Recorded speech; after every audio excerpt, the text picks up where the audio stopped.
My name is Landon Sias. I'm from Washington State. I was born and raised. Lived in Eastern Washington in the mountains most of my life.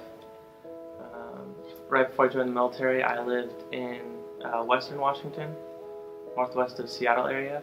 So probably about 2.5 hours away from the city.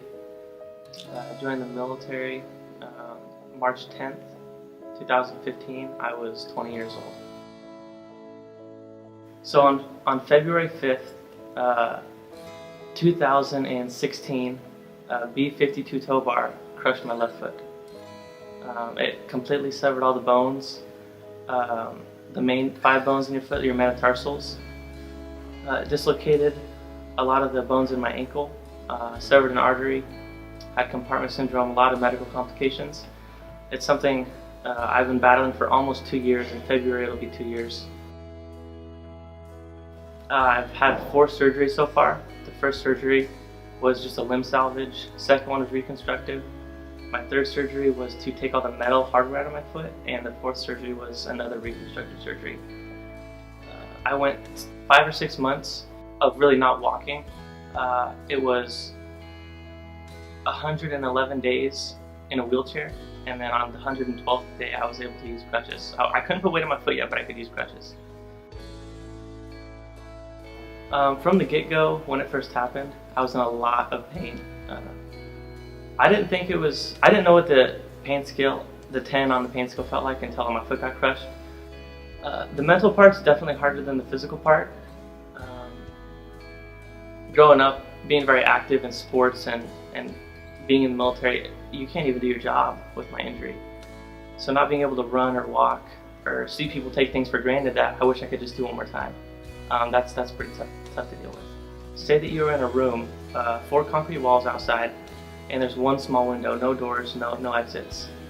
And you can see the whole world moving around you, and I feel like I'm just stuck. You know, it's loneliness, and no one can understand because I'm the only one in the room. And I never met anybody that had been in a room before, so I just, sometimes felt like I was just all alone by myself. No one can help me but me. That's one of the reasons I didn't reach out for help for a long time. Now imagine how lonely it would be to be stuck in this room watching the whole world move around and almost feel like the world forgot that you were there. Now imagine the floor's on fire. So not only are you trapped inside of this room in loneliness, but now you're in pain every single day, every single second of every single day that you're awake. That's kind of what it's been like dealing with my injury. It's extremely difficult to go through something like this, especially being so far away from home. I was only on base for 3 months before my foot got crushed, so I didn't really have a lot of connections or strong bonds for people to take care of me. I lived my whole life wanting to join the military and do something great through the military.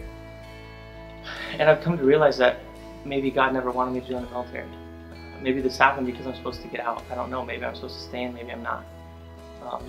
But I realized that maybe it's not about what I want, but what He wants.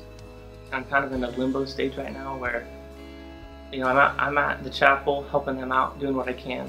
It's definitely been, unknown for as long as it has, and it's going to continue to be that way until. How do I deal with the unknown? I just have to take it day by day. That's the hardest thing is, not knowing this could be resolved in a week or this could be resolved in 2 years. I just have to keep on going. I just have to, keep going as long as I can and make sure that I get help when I need it. I wouldn't say I've gone out of my way to share my story to impact people's lives, but from what people have told me about my resilience and them, seeing me smile and not complain, I'm not trying to talk myself up or anything. That's just what people have told me, and I can see just by my attitude, it's impacting people. I've heard people tell me that, they're going through something and they feel like it's the end of the world, and then they see me and how I'm acting in my situation, and it's uplifting to them. So, you have no power or control in the situation. You just kind of have to sit there and let it happen. And it's like, you're going through something you didn't even think was possible to go through. You thought it would never happen to you. You feel like it's the end of the world. It's not going to be easy. You just have to stay strong, and you can't do it by yourself. So I'd say definitely reach out for help.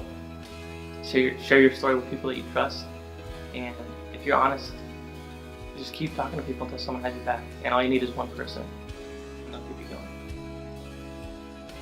Where to from here? I would say in the future, I pretty much have the decision to either keep treating my foot or have it cut off. I'm 22 years old and I have to decide whether I cut my own foot off or keep it. Oh man, if I keep it, I'll have reconstructive surgeries, I'll have bone fusions, and my foot's never going to be 100%. It's always going to be in pain. I'm always going to be limited, even with assistive devices. Or I can amputate, and I won't have a foot, but I'll have a prosthetic. I'll probably be in less pain. Probably won't have to take as much medication. It's a hard decision, but it's one that I've decided. I know which route I'm going to go. I believe the amputation is the best route. It's the best of two evils, so to speak. Sometimes you have good days, sometimes you have bad days, and it's never the same. Sometimes you might go a couple days and feel the same, but music, people, songs, just looking outside, everything around you affects how you feel, especially what you put into your life. So I could make myself miserable, but I choose not to do it because I don't want to be miserable. And sometimes I feel like I am, but I keep pushing forward because I have to. The moment I give up on myself is the moment I give up on everybody else. I'll never do that.